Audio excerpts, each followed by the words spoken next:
कया दातारा जय जयाजी सद्गुरु स्वामी कया दातारा निरामनी संगारे जयाजी सद्गुरु स्वामी कया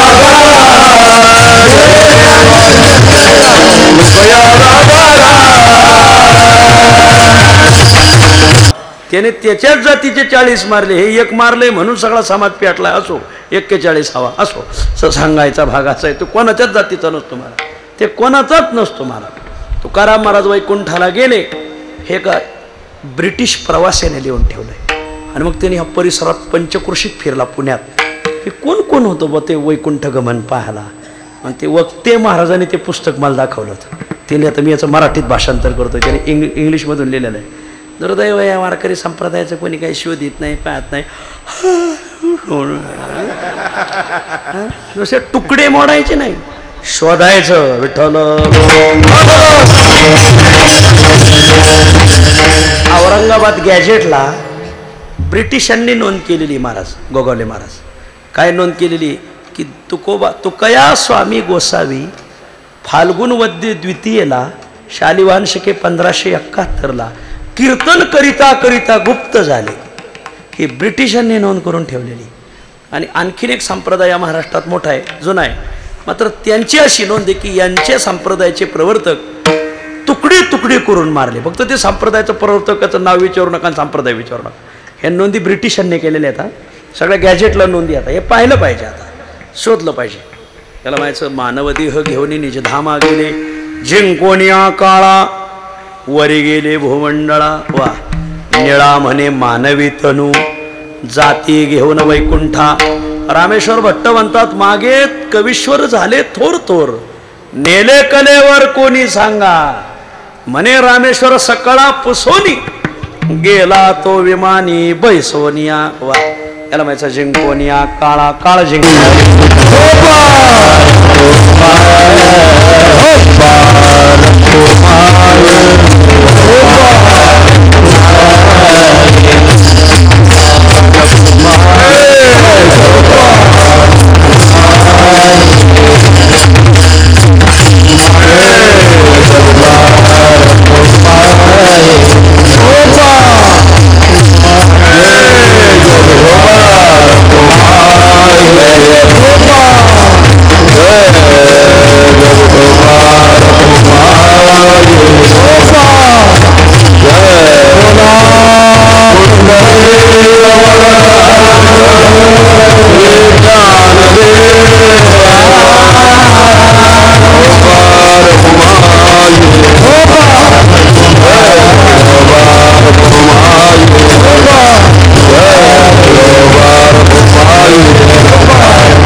जगद्गुरु तुकोबरायांचं चरित्र वाचल्याशिवाय मरू नका.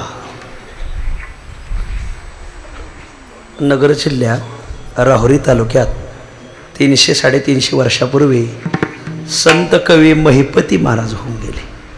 त्यांनी तुकोबरायाचं चरित्र फारच गोडलेलं आहे महाराज. सध्या तुकोबरायाचं 375 वर्ष चालू आहे. सगळ्यांनी वाचा. 2025 साल हे फार महत्त्वाचं साल आहे. त्या चरित्रामध्ये स्पष्ट लिहिलेलं आहे, मृत्यूलोकी राहावे निरंतर ऐसेचे अंतर तुकयाचे. तुकोबरायाला वैकुंठाला जायचंच नव्हतं. वैकुंठाशी आम्हा नको धाडू, नको वैकुंठीचा वास. वा वैकुंठाला जायचंच नव्हतं, मृत्यूलोकी राहावे निरंतर. पण एखादी गोष्ट जर लोकाला सतत भेटू लागली आणि सहज भेटू लागली तर लोक त्याची उपेक्षा करतात. आणि एकदा उपयोगिता संपली का उपेक्षा सुरू होते. हा नियम आहे समाजाचा. मला आणि बघा देवाला वाटलं तुकाराम महाराजाची उपयोगिता सध्या समाजामध्ये वारकरी संप्रदायाचा मोठा ठसा पडलाय. समाज यवनाच्या नष्ट भ्रष्ट व्यवहारातून समाज धर्म कर्म विसरला होता. तुकाराम महाराजांनी समाजाला धर्म कर्म शिकवलंय. आणि एखादी गोष्ट सतत लोकांना भेटली तर लोकांना तिची किंमत राहत नाही. म्हणून तुकोबरायला वैकुंठाला न्यायचं. देवालाच कर्मेना सगळ्या वैकुंठातल्या भक्तांची मीटिंग लावली. मला तुकोबरायाशिवाय कर्मेना त्यांना वैकुंठाला आणायचं. कारण काळाची सत्ता तुकोबरायावर चालत नाही. त्याच्यामुळे मृत्यू त्यांना येणार नाही. महाराज वा मी सांगून गेलो ना जिंकोनी या काळा त्यांनी काळ जिंकलेला आहे. त्याच्यामुळं काळ त्यांना मारू शकत नाही आणि ते मृत्यू लोकात असेच राहते. पण मला वैकुंठात कर्मेना आणि मग मला तुकोबरायला आणायचंय. सगळ्या भक्त मंडळींनी सांगितलं असं करा जेणेकरून तुकोबरायचं मन विटल असं काही करा. मग प्रसंग असा झाला की तुकोबराय देहूतून लोहगावला गेले होते. पण तुकोबराय जन्मभूमी देहू गावे पण तुकोबरायची कर्मभूमी लोहगाव. या तुकोबरायने आपल्या जीवनात 4 ठिकाणी फार वेळ दिला. 1 लोहगाव, 2 भंडारा डोंगर, 3 गोरवाडा डोंगर आणि 4 भामचंद्र डोंगर. या 4 डोंगरा 3 डोंगर आणि 4थं लोहगाव ह्या 4 ठिकाणी तुकोबरायने फार वेळ दिला. आळंदी पंढरी तर आहे रोजच आहे पण ह्या 4 ठिकाणी फार वेळ दिला महाराज. लोहगावीला तुकोबरायच्या कीर्तनात सगळे ते टाळकरी समाज सगळं लोहगाव ब्रह्मज्ञानाला प्राप्त झालं होतं. अरे येड्याबोने जर समाज एवढा खिळून ठेवलाय तर तुकोबराय का नाही खिळून ठेवायचे महाराज. समाज मंत्रमुग्ध रोज तुकोबरायचं कीर्तन. ती आत्तासारखी नव्हती 2 तास. रात्री 9ला कीर्तन उभं राहायचं तर सकाळी 6ला सुटायचं. मला सूर्योदय झाल्यावरच काकड आरती जो टाइम आहे सूर्योदय व्हायला असो. आणि मग लोक म्हणते मग चला आपलं घरी असो. आणि मग असं तुकोबरायांचा परमार्थ चालायचा. मग देवाने ठरवलं तुकोबरायचं मन विठ्ठल तुकोबरायचं मन लोहगावात गुंतलंय. महाराज प्रत्येक कीर्तनकाराचं एक लाडकं गाव असते बरं का महाराज. त्या गावात ते कीर्तनकार लय नाचू नाचू कीर्तन करतोय महाराज. दुसऱ्या गावात त्या कीर्तनाच्या आगाव काय वारं जात आहे का काय कोणाचं. एखादं लाडकं गाव राहतं ना त्या गावात कीर्तनकार लय नाचू नाचू कीर्तन करणं. तुकोबरायचं लाडकं गाव होतं लोहगाव. मग देवाने लीला अशी केली की लोहगावर परचक्र पाठवलं आणि परचक्राने सगळं लोहगाव पेटवलं. वर्षानुवर्ष कमवलेली संपत्ती लोकांची जाळून टाकली. हत्या झाल्या, महिला अन्याय झाले, बाळं चिरडली गेली, शेतं लुटली गेली आणि मग ते सगळे नष्ट ध्वस्त झालं सगळं. हे पाहिल्यावर मग तुकोबरायच्या लक्षात आलं. तुकोबरायचं निर्याण प्रकरणात एक प्रमाण आहे. न घडे यावरी न धरवे धीर पीडित आहे राष्ट्र देखोनी जग. एका लेखकाने लिहिलंय पुण्यात परकीयाची आक्रमण झाली त्यावेळेस ज्ञानोबराय तुकोबराय काय करत होते आहे का काय यांच्या डोक्यात सुचन सांगताच यायचं नाही. नको ते हॉटेलमध्ये बसायचं, नको ते खायचं, नको ते आंबाट चिंबाट प्यायचं खायचं. मग असं लिहायचं. परकीयाने आक्रमण केली त्यावेळेस ज्ञानोबराय तुकोबरायचं योगदान काय योगदान. त्यांचा गाथा वाच. अरे त्यांच्या गाथ्यात जसे देवभक्तीचे स्वर आहेत तसे त्यांच्या गाथ्यात देशभक्तीचे सुद्धा स्वर आहेत. तुकोबरायच्या गाथ्यात एक पायकीचं प्रकरण आलेलं आहे महाराज. या अभंगावर शिवाजी महाराजांनी परचक्र फोडण्यासाठी परसत्ता उखडून काढण्यासाठी तलवार उगारली पण माग माणसं कुठे उभी. तो शिवाजी महाराज म्हणजे बसायला घोडा आणि सोन्याचा तोडा. चला कोण येतोय सर आमच्या सैन्यात. लोक म्हणजे काय मरायला यायचं. बादशाही रेटा केवढा होता. घरदारावरून गाढवाचे नांगर पुण्याहून फिरवले होते. आम्हाला यायचंच नाही. आणि मग खेद खिन्न झालेले शिवबाराजे तुकाराम महाराजा पुढे गेले. तुकाराम महाराज म्हणले समाजाच्या मनात धर्म ऊर्जा भरवण्यासाठी आम्हालाच आता पुढे उभं राहावं लागेल. आणि मग तुकाराम महाराज बाहेर पडले. समाजाला धर्म ऊर्जा निर्माण केली आणि सगळा निकाल फिरला. पाहता काय असो. आणि मग रान फिरवलं कीर्तनकारांनी असो. सगळा समाज खडबडून जागा केला आणि शिवबा राजाच्या पाठीमागे समाज उभा केला. त्याला पायकीचं प्रकरण म्हणतात. वा पायकीच्या प्रकरण तुकोबराने मावळ मुळशी खोऱ्यात कीर्तन करून लढवय्य शूर उभे केले शिवाजी महाराजाच्या नंतर पाठीमागे. आणि मग सत्ता उभी राहिली. तुम्ही पायकीचं प्रकरण एकदा वाचा, जरूर वाचा, गाथ्यात आलेलं आहे. आणि मग तुकाराम महाराजां त्या परचक्रने समाज नस्त धस्त झाला.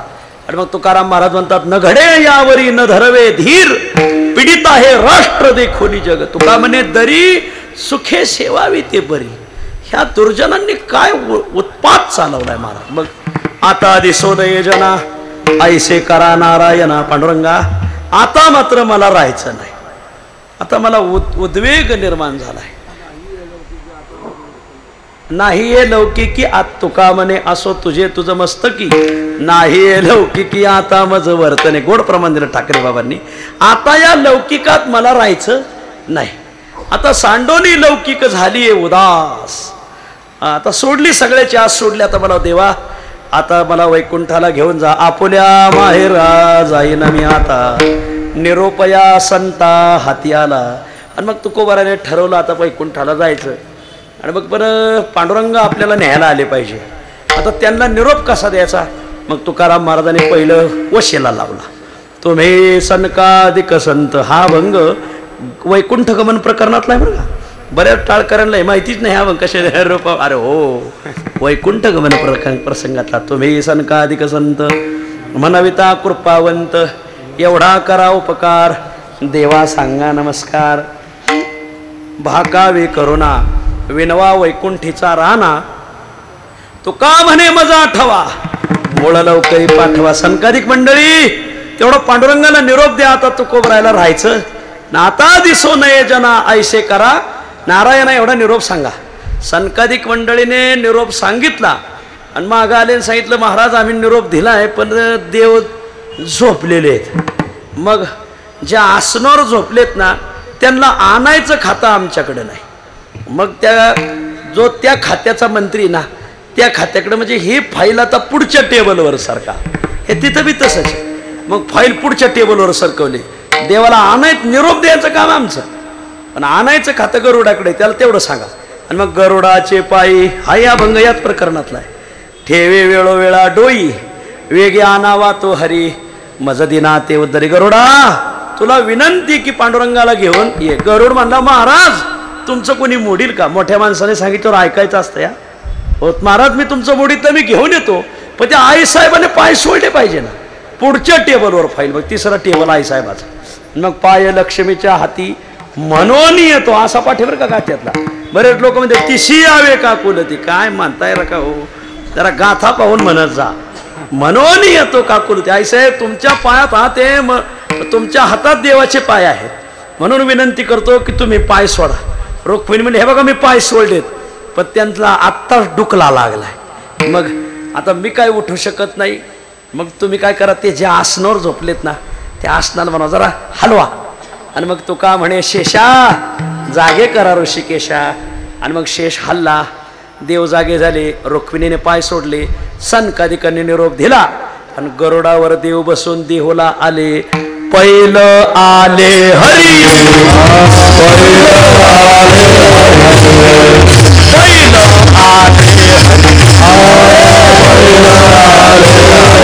गरुडा येतो फडाकारे.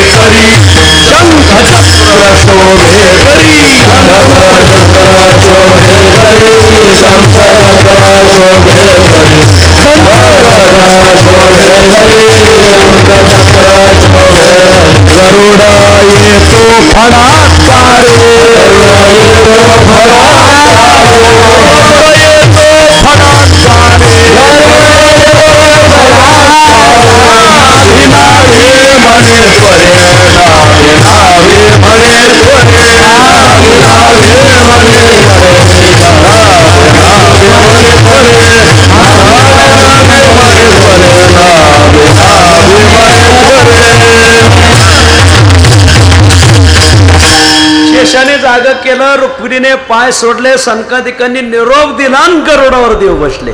आणि मग देवाले शालिवाहन सके 1571 फाल्गुन महिना शुद्ध पक्ष दशमी. त्या दशमीला नाव आहे कन्याची दशमी. हे फक्त तुम्हाला आपल्याच रोजनीशीच सापडं. महाराष्ट्रात कोणी छापलेलं नाही. त्याला कन्याची दशमी. निवृत्तीवादी हुकर होते वैकुंठवासी त्यांनी नाव ठेवलेले कन्याची दशमी. आणि मग दशमीला आले. विठ्ठल आले म्हणून गावाचं नाव पडलं विठ्ठलवाडी. देवच्या अलीकडे पहिले देव तिथे आलेले आहेत महाराज. वा विठ्ठल आले. तुकोबरायला निरोप काढाला. मग तुकाराम महाराजांनी गावातल्या सगळ्या मंडळी टाळकऱ्याला विनंती की चला चला जाऊ रे सामोरे. पुढे भेटो विठ्ठल धुरे. तुका आनंदाला मने कैसा जातो लोटांगणी. फेडावया धनी प्रेम सुखाची आजी. आणि इकडून देहू गावातून तुकाराम महाराज दिंडी घेऊन विठ्ठलवाडीपर्यंत आले. मग तिकडून तुकोबरायची दिंडी आली, इकडून देव आले. मग देवाने संकादिकाला पुढं पाठवलं. पुढे आले कृपावंत मायबाप साधू संत. आणि मग त्यांनी तुकोबरायला आलिंगन दिलं. तुका आलिंगिना बाही आणि हाताला धरलं तुकोबरायला. घातला विठोबाचे पायी. तुकोबरायला विठोबाच्या पायावर घातलं. रंगपंचमीचं सकाळचं कीर्तन ऐका बरं का महाराज. रंगपंचमीला झाडाखाली कीर्तन राहतंय. म्हातारे एक लय गोड कीर्तन करतंय आणि म्हातारे लय साधा म्हातारे आहे बघा, रायवळ पण लय गोड सांगते. आता खरंच रंगपंचमीचं झाडाखालचं कीर्तन ऐका आणि मग जा. बरं असो खरं लय हे सगळं मी तिथं ऐकलेलं. एक म्हातारे लय गोड कीर्तन करतोय सकाळचं कीर्तन. आणि मग तो काळिंगीला बाई घातला विठोबाचे पायी भगवंता तुकोबरायला घेऊन चला. आणि भगवंत म्हणजे चला बसा विमानात. तुकाराम महाराज म्हणले देवा असं उभे उभे यायचं लगेच जायचं हे असं नाही. मग आम्हाला तुम्ही आम्हाला पाहुणे आलेत, आम्हाला काही उपचार करू द्या. चला बरं आता माझ्या घरी चला. घरी घेऊन आले. अगं जिजे अगं पाहिलं का कोण आलंय? पाहुणे आलेत. जिजाबाला एवढा आनंद झाला. माझ्या माहेरून कोणी आले काय ना बायाला माहेरतात लय काळवा. सासरच्या वव्या जातीवर गाणारी अजून बाई जन्माला आली नाही. सगळ्या माहेरच्याच वया माझ्या बापाला आणि माझ्या आईला आणि माझ्या भावाला. एखाद्या दिवशी म्हणत माझ्या सासूला माझ्या सासऱ्याला बोट मोडायला लागले लगेच असो. आणि मग जिजाबाई घरातून बाहेर आले. कोण पाहुणे येत? अगं माहेरचे पाहुणे. तिला वाटलं माझ्याच माहेरचे. ते जिजाबाईच्या माहेरचे नव्हते, तुकोबरायच्या माहेरचे होते. माहेर संताचे नामया स्वामी केशवाचे माहेरी होणी माहेरीचे आले ते मज माहेर. पांडुरंगाला पण अगं पांडुरंग ते होय तिथं काय रोजच पाचीला पोचलेला आहे म्हणले आपल्या. अगं बघ पाहुणे घराशी आजी आले ऋषिकेशी चाल स्वयंपाक कर. जिजाबाईने सांगितलं काय करू उपचार. कोप मोडकी जर्जर. आपलं मोडकं घर आहे, काय करायचं उपचार. अगं कन्या कर. आणि मग दरदरीत पाण्या माझी रांधी आल्या कन्या. अशा कन्या शिजवल्या. कन्याचे 3 प्रकार. वैकुंठवासी पांडुरंग वैद्य सांगायच्या. श्री कन्या, जय कन्या, जय जय कन्या. वा. तर जिजाबाईने श्री कन्या नव्हत्या केल्या, जय कन्या केल्या नव्हत्या, जय जय कन्या केल्या होत्या. जय जय कन्या म्हणजे त्या कन्या अशा उड्या आणत्यात. जय जय मोदी मोदी आपलं जय जय जय असं. मी जरा आजारी असल्यामुळे एखादा शब्द मागं पुढं होऊ शकतोय. असो गाव कोण्या पक्षाचं आहे मला सांगता नाही येतं तसं. आणि मग ते गाव आपलं ते कन्या जय जय जय चक चक चक चक उड्या हाणायच्या महाराज. वा. आणि मग दरदरीत पाण्या माझी रांधेल्या कन्या. आणि मग केळीचं पान मांडलं, त्याच्यावर कन्या वाढल्या. काय सांगावं पांडुरंगाने. मिटक्या मारू मारू कन्या खाल्ल्या. द्वापार युगात खाल्ल्या होत्या विदुराच्या घरी. त्याची चव अजूक भेटली नाही, ती आता जिजीच्या हातची भेटली. खरंच जिजाबाई तुम्ही माझी सेवा जग करतं, मी तुकोबरायची सेवा करतो. आणि त्या तुकोबरायच्या तुम्ही मालकीन आहात, तुम्ही आम्हाला पूजनीय आहात. आणि मग दरदरीत पाण्या माझी रांधी आल्या कन्या. जेवण झालं. महाराज बसू कुठं? सोपान शेट कुठे? तुकाराम महाराज म्हणले अरे वारकऱ्याचं घर आहे हे, काय 50,000 रुपये घेणाऱ्या बोचं घर नाही. मग इथं काय घरी मोडकिया बाजान वरे वाकळाच्या शेजान. मग मोडकी बाज होती, त्याला सुंबाच्या बाजा. नवीन पोराला ते शब्द बी कळायची नाही. सुंबाची बाज तर कळायचीच नाही मला. अशा सुंबाची बाज होती विणलेली. त्याच्यावर वाकळ टाकली. वाकळ आजही पुण्यात किती मोठा बंगला असू द्या, संध्याकाळी झोपायला गोधडीच भेटणार तुम्हाला महाराज. अजून काही जुन्या घरी तरी अजून वाकळा आहेत. वरी वाकळाच्या शेजा बसले महाराज. काय पानबीण आहे का नाही? वारकऱ्याचं घर आहे. हे तुळशी पाना मुखशुद्धी तुळशी दळ. तो का म्हणे मी दुर्बळ. आणि मग दशमीचं रात्री कीर्तन झालं. देवाने विश्वकर्म्याला बोलावलं. देहूमध्ये स्वतंत्र नगर रचना उभी केली. चंदनाचे खांब उभारिले, पवळवेलीचे शोभले, मुक्ता फळाचे घोष मिरवले, रत्नखचित दामोदरे. सगळं सज्ज तयारी केली महाराज. आणि मग ते सगळं नवीन नगर. मग एकादशीला स्नान, दिवसभर उपवास, रात्री कीर्तन, रात्रभर जागर. एकादशीचा उत्सव झाला. द्वादशीला सकाळी राही रुक्मिणीने स्वयंपाक केला. तुकोबरायांना जीव घातलं. द्वादशीची पारणा झाली. संध्याकाळी क्षीरापतीचं भजन झालं. वा. त्रयोदशीचा उत्सव झाला.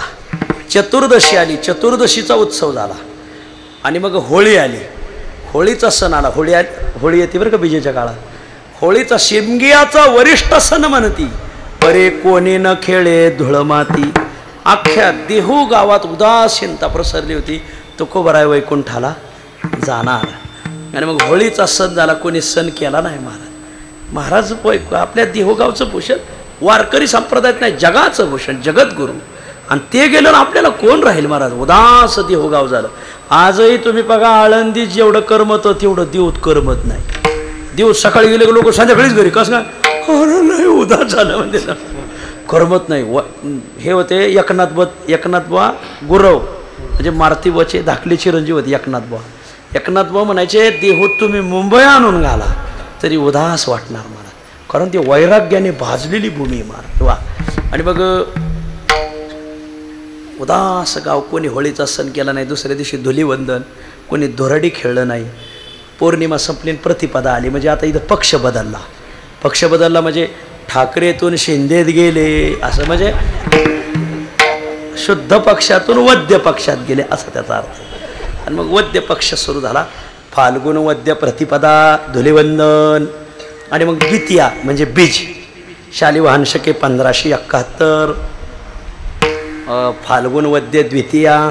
आणि या दिवशी सकाळी तुकाराम महाराजाला सगळ्या नद्या बोलावल्या, चौरंगावर बसवलं, दिव्य स्नान भगवंताने सर्व नद्यांनी घातलं, दिव्य वस्त्र परिधान करायला दिली, राही रुक्मिणीने स्वयंपाक केला, जेवणं झाली. आणि मग गावातून देवळवाड्यातून दिंडी निघाली आणि नांदुरखीच्या झाडाखाली आली. तुकोबा आता तुम्ही शेवटचं कीर्तन करायचं, तुम्हाला आम्ही वैकुंठाला घेऊन जाणार. तुकाराम महाराजांनी कीर्तनाला अभंग घेतला. गोटविन लाळ ब्रह्मज्ञान्या हाती, मुक्ता आत्मस्थिती सांडवीन. हा अभंग घेतला महाराज. कीर्तनाला तुकाराम महाराज उभे राहिले. 4 युगीचे भक्त त्या दिवशी सगळे कीर्तनाला होते महाराज, 4 युगातले. आणि मग तिथं ब्रह्मज्ञानाचे निखिळ पुतळे होते. विठ्ठल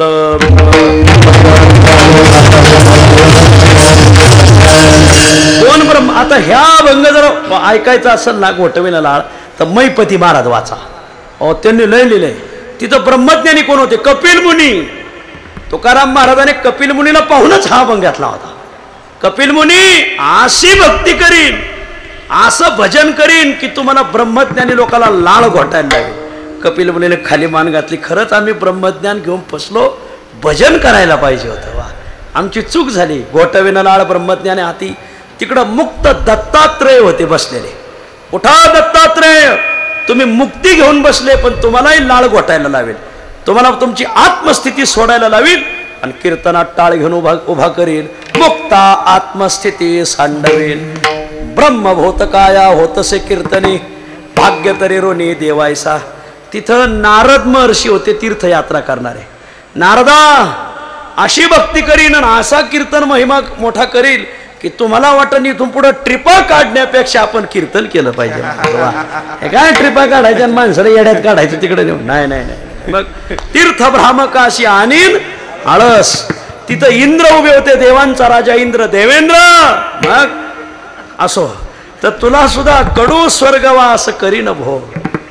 एवढं कीर्तन महिमा असा गाजवील, एवढी कीर्तन अशी कीर्तन भक्ती कर की तुला वाटल आपण अमृत पिऊन नाहकच वर्षा बंगला आपलं स्वर्गात वरच्या बंगल्यावर बसलो असं मला म्हणायचं होतं. तर तो स्वर्गाचा बंगला सोडून आपण कीर्तन ऐकायला यायला पाहिजे होतं. कडू स्वर्गवास करीन भोग. महादेव उभे होते तिथं. महादेवाकडे पाहून म्हणले तपोनिधी महादेव. अशी कीर्तन भक्ती करीन की तुम्हाला असं वाटेल आपण नाक तप करीत बसलो, आपण कीर्तन ऐकायला बसायला पाहिजे होतं. सांडवीन तपोनिधा, हे सगळं मैपती महाराजांनी लिहिलंय. सांडवीन तपोनिधा अभिमान. यज्ञ करणारा बळी आला होता. हा आणि आपलं हा विठ्ठल विठ्ठल यज्ञ करणारा बळी आणि दान करणारा कर्ण आला होता. दोघाला पाहून सांगितलं यज्ञाने दान लाजवीन, भक्ती भाग्य सीमा साधीन पुरुषार्थ, ब्रह्मीचा जो अर्थ निज ठेवा, धन्य म्हणविन इहलोकी लोका, भाग्य आम्ही तुका. लोक म्हणतील धन्य की आम्ही तुकाराम महाराज पाहिले बरं का, धन्य आम्ही गाथेचं पारायण केलं, धन्य आम्ही तुकोबराय महाराजाच्या बीजेला जातो, असं लोक इथून पुढे धन्य म्हणवतील. आणि मग भगवंताने सांगितलं महाराज झालं कीर्तन. आता बसा. आणि आणलं विमान आणल्यावर तुकाराम महाराज म्हणले सगळे आलेत का? म्हणले हो, फक्त एक जण नाही. कोण? संताजी तिली. म्हणजे कुठे जारे 2 जण बोलवायला पाठवलं तर संताजी तिली सुधुमऱ्या देहू जवळचे पळतच गेली माणसं. अहो संताजी चला, तुकाराम महाराज वैकुंठाला चले. असं लगेच आलो, फक्त एक घाणा हाकायचा राहिला, तेवढा हो द्या. आणि संसाराच्या घाण्याने घाणा घातला. संताजीची तुकोबराची भेट झाली नाही, शेवटची भेट नाही झाली महाराज. आणि मग तुकाराम महाराज विमान उंच, आता त्याला काय पायऱ्या नाही चढायला. चढायचं कसं? तिथं काळ उभा होता. पहिली सत्ता या मृत्यू लोकांवर माझी आहे, मला काळ म्हणतात, मृत्यू म्हणतात. तुकाराम महाराजांनी त्याची मानगुट धरली, खाली वाकवला, जगा काळ. हो हो हो, आता हो हो सांगतो. जगा काळ खाय, आम्ही माथा दिला, पाय पावटने केला काळ. मी त्याच्यासारखी 100 प्रमाणे सांगेल तुम्हाला. पावटने केला काळ, जया बळ होते ते भावशुद्ध नामावळी, हर्षे नाचो पिटो टाळी, घालू पाया तळे कळे काळ या बळे. पायाखालीच काळ घातला तुकाराम महाराजांनी. त्याच्यावर एक पाय दिला आणि दुसरा पाय विमानात दिला. आणि मग बसले. मग गाव घोळा झालं, परिसर सगळा. आता 1 कोटी रुपये गुंठा झाला. मग काही आशीर्वाद द्या आम्हाला. तुकाराम महाराज तुम्हाला इतके गुणी आहेत का? तुम्ही आशीर्वाद द्यायच्या लायकीचे आहेत का? हां, तमाशाला जाता, आळंदीला तारखा द्यायला तुम्हीच, नारायणगावला तारखा द्यायला तुम्हीच. शाने हो तुम्ही, काय गुणाचे आहेत माहीत नाही का? तुकाराम महाराजांनी सगळ्याला सांगितलं काय? कर्म धर्म तुम्हा असावे कल्याण. तुम्ही जसं वागाल तसं तुमचं कल्याण होईल. घ्या आशीर्वाद. वा, याला वकिली आशीर्वाद म्हणायचा महाराज. वा, कर्म धर्म तुम्हा असावे कल्याण, घ्या माझे वचन आशीर्वाद. सगळ्यांना हात जोडले. सकळई माझी बोळवण करा, परतोनी घरा जावे तुम्ही. मला एकाने शंका विचारली होती की जिजाबाई का गेल्या नाही? एक बुवा म्हणला जिजाबाई संसारात गुंतली होती म्हणून गेल्या नाही. अरे पागल बुवा, निम्याच्या पुढं तर बुवाच बावळाट आहेत महाराज. वा, जिजाबाई का गेल्या नाही? पोटात नारायण महाराज होते ना. वा, मग कोणी म्हणाल? एका लेखकाने दिले, पोटात बाळ असताना मालकाने जिजाबाईला सोडून जाणं शोभतं का? अरे बाबड्या, नारायण महाराज हा ज्ञानोबरायाचा अवतार आहे. तुकोबाचे ऋण फेडावयासाठी अवतारला ज्ञानिया जिजाईचे पोटी. नारायण महाराज देहूकर हे ज्ञानोबरायाचा अवतार आहे. तुकाराम महाराजाचं दर महिन्याला कीर्तन आळंदीला, आजू काही देहूकराचंच कीर्तन आहे दर वद्यवारीला. आणि मग हे रोज कीर्तन करून तुकाराम दर महिन्याचं कीर्तन करून ऋण झालं. ते ऋण फेडायचं कसं? पण ज्ञानोबराने ठरवलं आपण यांचा मुलगा होऊ आणि ऋण फेडू. ज्ञानोबराय पोटात आल्यावर तुकाराम महाराज म्हणजे माझे स्वामी ज्ञानोबराय, आणि त्यांनी माझा मुलगा व्हायचा, माझी सेवा करायची म्हणून मीच निघून जातो. म्हणून तुकाराम महाराज बाळपोटात असता निघून गेले. बुवा लोकांचा अभ्यासच नाही इथून सुरुवात आहे महाराज. हे प्रमाण गोपाळपंथाचं. या गोपाळपंथ म्हणजे श्री तुकाराम प्रिय श्रीराम, हे ज्यांनी लिहिले ना त्यांचं चरित्र आहे. त्याच्यात तुकोबाचे ऋण फेडावयासाठी अवतारला ज्ञानिया जिजाईचे पोटी. आणि मग पोटात नारायण महाराज होते म्हणून जिजाबाईला थांबवलं. आणि तुकाराम महाराजांनी सगळ्याला नमस्कार केला. आणि जिंकोनिया काळा वरी गेले भूमंडळा. जात असताना आपले दगडाचे टाळ टाकले म्हणून गावाचं नाव पहिलं चिखली, पण टाळ पडल्यामुळं गावाचं नाव झालं टाळगाव. वा, टाळगाव चिखली. पहिला प्रसाद टाळगावला गेला महाराज. वा, असे जगद्गुरु तुकोबराय. जिंकोनिया काळा वरी गेले भूमंडळा.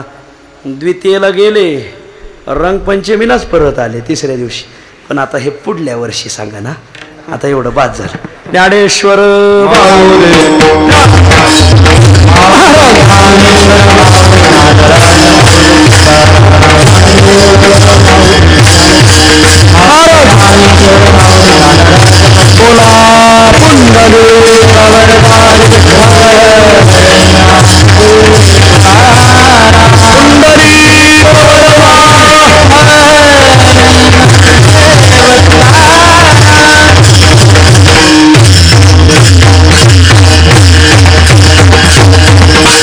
सगळ्याला एक आमंत्रण आहे 2 मिनिटाचं.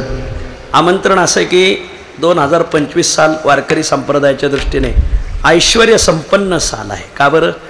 याच वर्षामध्ये तुकोबरायाला वैकुंठाला जाऊन 375 वर्ष पूर्ण होतात. आणि म्हणून हा येणारी तुकाराम महाराजाची बीज आपल्या पुण्याईने आपल्याला पाहायला भेटणार आहे. दुर्मिळ योग आहे महाराज. पण हा 375 वर्षाने आलेला योग आहे. याला त्रिशतकोत्तर अमृत महोत्सव म्हणतात.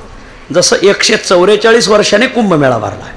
म्हणजे तिथं तर दर 12 वर्षाला भरतो, पण 12 वर्षाचे 12 कुंभ गेले म्हणजे तो 144 वर्षाचा येतो. तसं इथं 375 वर्षानंतर तुकोबरायचा त्रिशतकोत्तर अमृत महोत्सव आलेला आहे. आणि मग हा तुकोबरायचा 375वा भंडाऱ्याच्या पायथ्याला साजरा करायचा, फार सुंदर प्रकारे साजरा करायचा ठरला आहे. जेवढे गाथ्यात अभंग तेवढे वाचक, 5000 वाचकांचं पारायण आहे. माझी विनंती आहे, ज्यांची मुलं काम करतात आणि काही माणसं इथं मोकार पेपर वाचित बसतात, त्या मोकार पेपर वाचित बसण्यापेक्षा देहूला या पारायण. सगळ्याने पारायणाला एवढी सगळ्याला विनंती आहे. जिथं गाथा लिहिला भंडारा डोंगरावर तिथंच गाथा पारायण आहे मला. आणि म्हणून आपण सगळ्यांनी पारायणाला यायचं आहे. 5000 वाचकांचं पारायण. तशी तर संख्या 11,000च्या पुढं जाणार आहे आम्हाला खात्री. पण 5000 आपण एका अभंगाला 1 वाचक असं धरलं आहे. 5000 वाचक, रोज 1000 टाळकरी कीर्तनाला. उजव्या हाताला 500, डाव्या हाताला 500. रोज कीर्तनाला 25 पाखवाज. जरा बीजाशी ऐश्वर्य संपन्न झाली पाहिजे महाराज. वा. आणि कीर्तनाला पहिल्या दिवशी 25,000 लोक, आणि बीजेच्या दिवशी सकाळच्या बीजेच्या फुलाच्या कीर्तनाला 1,00,000 लोकाला मांडे भोजन आहे महाराज. वा. खानदेशातून साक्री तालुका आणि धुळे तालुका, दोन्ही तालुके 1-1 लाख मांडा देणार आहे. 1 मांडा 70 रुपयाला भेटतो आणि 2 लाख मांडे येणार आहे. 7 दुने 14 म्हणजे 1,40,00,000 रुपयाचे मांडे फुकट भेटणार आहेत महाराज. वा. खायला यायला काय हरकत आहे, ते देणार आहेत आपल्याला. खायला यायला काय हरकत नाही, तर सगळे या असे भेटत. ते या उत्सवामध्ये 4 ते 6 काकडा भजन आहे, 6 ते 7 तुकोबऱ्यांची स्तुती, असे निळोबऱ्यांनी लिहिलेली अशेष लोकसंख्या 332 श्लोक येतं. निजस्तुती हे स्वामी तुकयाची, एक आवर्तनु घडे नित्य जासी, येवोनी सद्गुरु कृपा करतील त्यासी. वा. तुकोबरायचं निळोबरायने, इथं निळोबरायचाच फोटो नाही दिसत. हा काय काय थारोळ्याजवळचा वा फाकवाडा राहिला पुढल्या वर्षी. असो एक जागा आहे अजून, निळोबरायचा फोटो लावा, त्याशिवाय जुळायचं नाही. ऐका. आणि मग 6 ते 7 तुकोबरायची स्तुती, 7 ते 11 संगीत गाथा पारायण, एका अभंगाली 1 चाल, टाळपा खोजावर पारायण, असं नाचून नाचू पारायण करायचं महाराज. वा. 11 ते 12:30 पुणे जिल्ह्यातली कीर्तनं. 1 कीर्तन खेड तालुक्याला दिलंय, 1 हवेली तालुक्याला दिलंय, 1 मुळशी तालुक्याला दिलंय, मावळ तालुक्याला 1 दिलंय. आपलं पुणे महानगरपालिकेतले कीर्तनकार घेतलेत. कसे ते उद्या भेटतील पत्रिका, सगळ्यात पत्रिका भेटतील. आणि मग 12:30 वाजता 50 गावांनी, एका गावाने 3000 अशी 1.5 लाख भाकर सकाळी येणार. 1 दिवस भाकरी करून देताल का देऊला? वा. जरा टाळ्या वाजा मग. वा वा. 1 दिवस भाकरी करून द्यायची. घरटी 11 भाकरी करून द्यायची. कशी तांदळाची करा, ज्वारीची करा, काही करा, पण भाकरी करा मला असो. तर अशा सकाळून जवळजवळ 1.5 लाख भाकर येणार. बाकीचा स्वयंपाक तिथं बनवायचा आहे आपल्याला, बाकीचं सगळं असेल ते तिथं बनवायचं. आणि मग 12:30 ते 3 भोजन विश्रांती, 3 ते 5 हरिपाठ, आणि 3 ते 5 तुकोबरायचं चरित्र. तुम्ही तर एकच प्रसंग ऐकला, असे लय ऐकायला भेटणार आहे तिथं. रोज चरित्र ऐकायला. आणि 375 चरित्र ऐकायचं नाही, मग काय गाणे ऐकायचे का? बरं असो, चरित्र ऐका. 5 ते 6 हरिपाटन, 6 ते 8 आदरणीय मुकुंद काका जाडदेवळेकर कीर्तन येतं. मुकुंद काका जाडदेवळेकर, एकनाथ महाराज सदगीर, पोपट महाराज कासारखेडकर, महादेव महाराज राऊत, रामभाऊ महाराज राऊत, बंडातात्या कराडकर, जयवंत महाराज बोधले, चंद्रशेखर महाराज देगलूरकर, चैतन्य महाराज देगलूरकर, अशी दिव्य कीर्तनं ऐकायला भेटणार आपल्याला. महाराज सगळ्या तारखा देऊन झाल्यात महाराज. वा. बर. आणि मग 8 वाजता परत 1.5 लाख भाकर येणार. संध्याकाळच्या भाकरीची गावं वेगळी, सकाळच्या भाकरीची गावं वेगळी आहेत. संध्याकाळच्या भाकरीची गावं आहेत, त्यांनी 1.5 लाख भाकर येणार बघा. आणि मग संध्याकाळी आमटी महोत्सव ठेवला आहे. त्या भागातल्या प्रसिद्ध आमटीवाले आचारी बोलवायचे आणि मग आमटी करायची. पहिल्या दिवशी नगर तालुक्यातली आगडगाव आमटी. काय आमटी महाराज, लोक वासानेच आमटी खायला येतात महाराज. वा. दुसऱ्या दिवशी आण्याची आमटी. वा. आण्याच्या आमटीला 7 लाख रुपयाचा मसाला लागतो. किती मसाला सांगतोय, आचारी वेगळा, गॅस वेगळं, सारपाणी वेगळं, तेल वेगळं, नुसता मसाला 7 लाख रुपयाचा आहे महाराज. त्यांना ते हे सगळं देऊन ठेवलं आहे महाराज. खरंच मजा आहे पाण्यासारखी. दुसऱ्या दिवशी आण्याची आमटी, तिसऱ्या दिवशी कर्जतची शिपी आमटी, चौथ्या दिवशी शेवगावची शिंगोरी आमटी, 5व्या दिवशी पंढरपूरची बाजार आमटी, 6व्या दिवशी महिपती महाराजाची ताराबाद आमटी. वा. 7व्या दिवशी मसाला वडी. वा. पुण्यातलं कीर्तन मसाला वडी नाही केली म्हणजे त्याला काय अर्थ आहे? वा. मसाला वडी. आणि 8व्या दिवशी मांडे, असं नियोजन आहे. वा, आमटी महोत्सव अख्खं पुन्हा नुसतं आमटीच्या तरीनेच आलं पाहिजे महाराज. वा असं नियोजन आहे. बर, आणि मग संध्याकाळी संगीत भजन ठेवायचं. आता ते गुरुजीच्याच गळ्यात घातलं आहे आम्ही. गुरुजींना म्हणलं तुम्हाला फक्त विनामूल्य संगीतात ते म्हणजे 50,000 द्या, 5 रुपये भेटणार नाही. तुकाराम महाराजाचा दांडाच काढायचा कोणी काय पाहिजे असं देऊ थोडीफार खर्ची त्यांना. असा हा उत्सव आहे. या उत्सवामध्ये 24 तास तुकाराम भजन या 10 गावांनी 2 तास. तर तुमच्या सगळ्या गावांची नावं मी पत्रिकेत टाकलेली. सगळे भजनी मंडळ येताल का 2 तासासाठी? सगळे या महाराज. अरे ते भंडाऱ्या डोंगरावर कधी भजन करायला भेटायचं. आणि एवढ्या मोठ्या उत्सवात जर त्या पत्रिकेत आपल्या गावाचं नाव जोडलं जात आहे, ही भाग्य आतापर्यंत भजन केल्याचं सौभाग्य की त्या पत्रिकेत नाव येणं महाराज. वा, ही 375 तुकोबरायची पत्रिका आहे. तुमच्या सगळ्या गावाची नावं टाकलेली आहेत, कारण ही सगळी गावं पाठातलीच आहेत महाराज. आणि मग सगळे गणेश महाराजाला यांना विचारून मी नावं टाकून दिली. सगळे आपल्या गोरेकरांची सगळी गावं आहेत महाराज, नांदेडकरांची सगळी, निकमदिंडीची सगळी गावं घेतलेली त्याच्यात. असं भजन आहे तिथं 24 तास भजन आहे तुकोबरायांचं. आणि सुरुवात काय आहे याची? 9 मार्च ते 17 मार्च. 16 मार्चला तुकाराम बीजे, 17 मार्चला काल आहे. पण 8 मार्चला याची मिरवणूक निघणार आहे आदल्या दिवशी.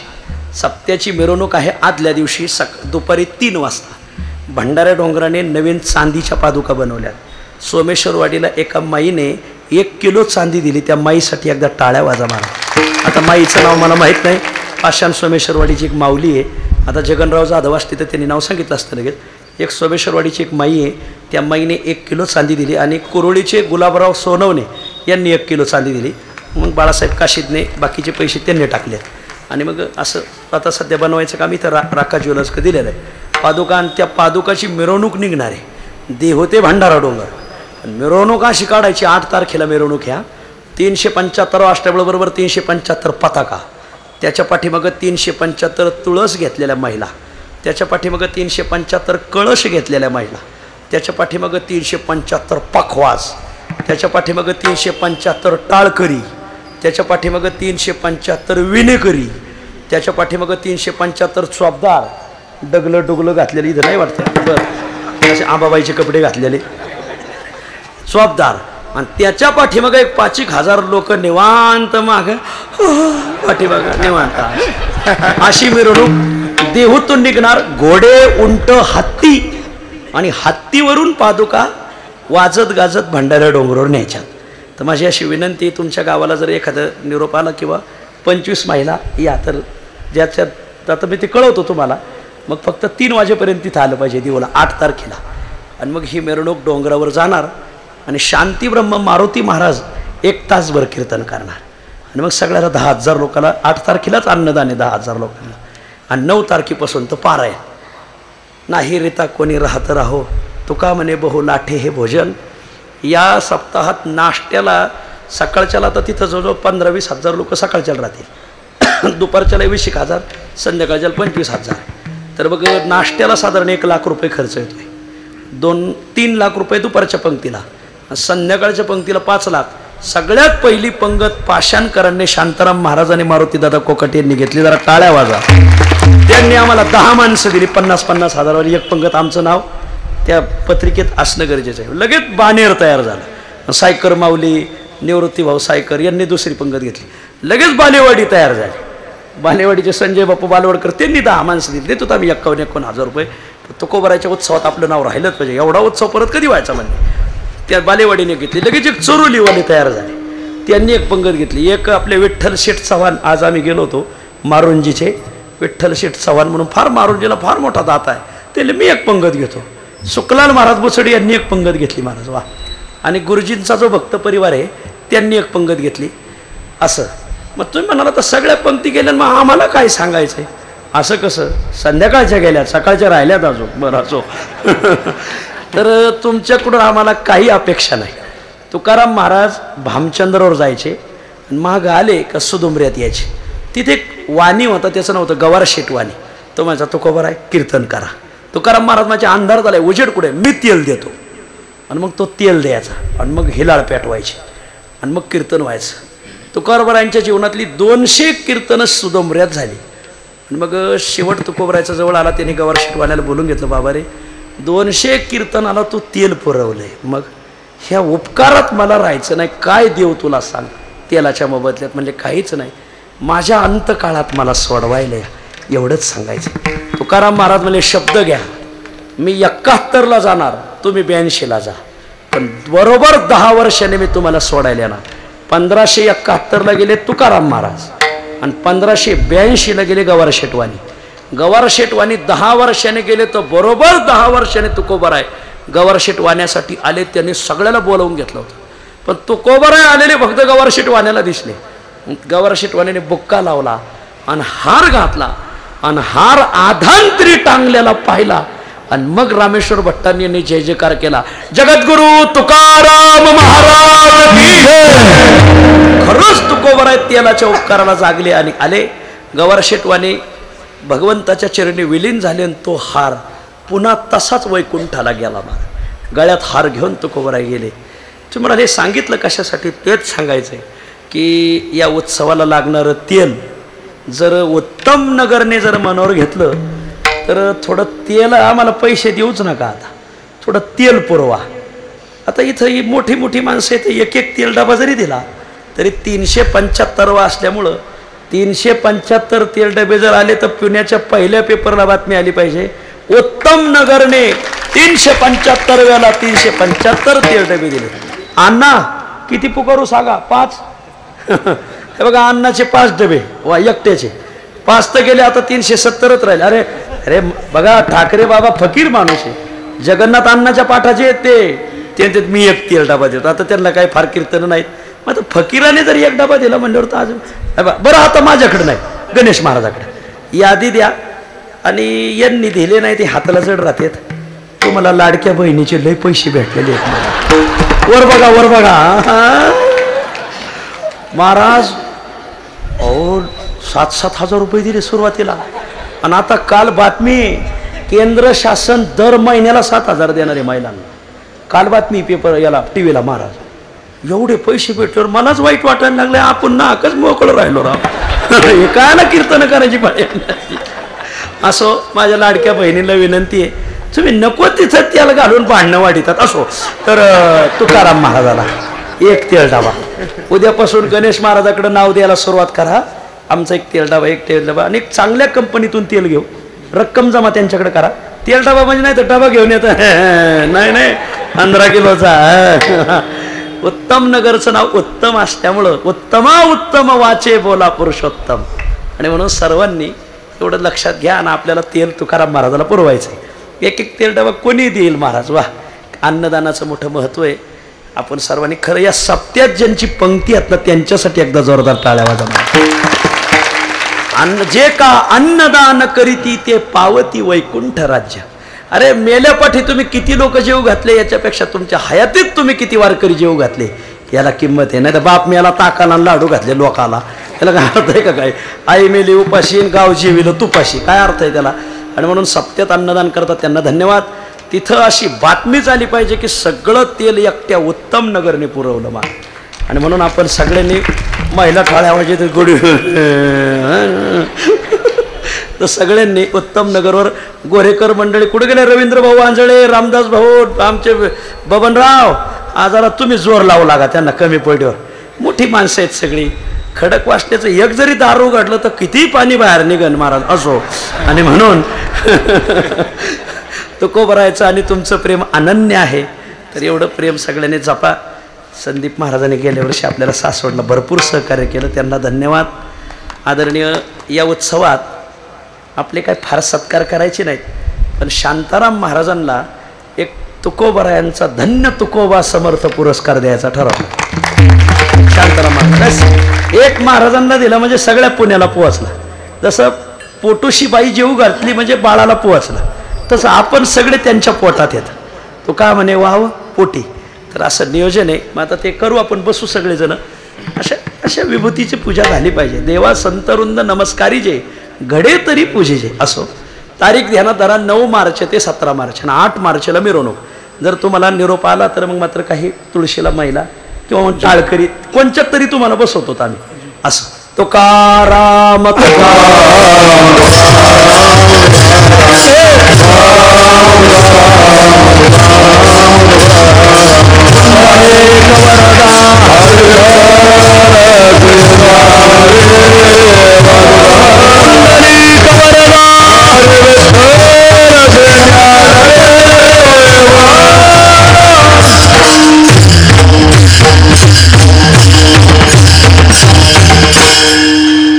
आदरणीय शांताराम महाराज आपल्याला विनंती आहे. या अण्णा या सगळ्यांची इच्छा आहे. अहो अण्णा सगळ्यांची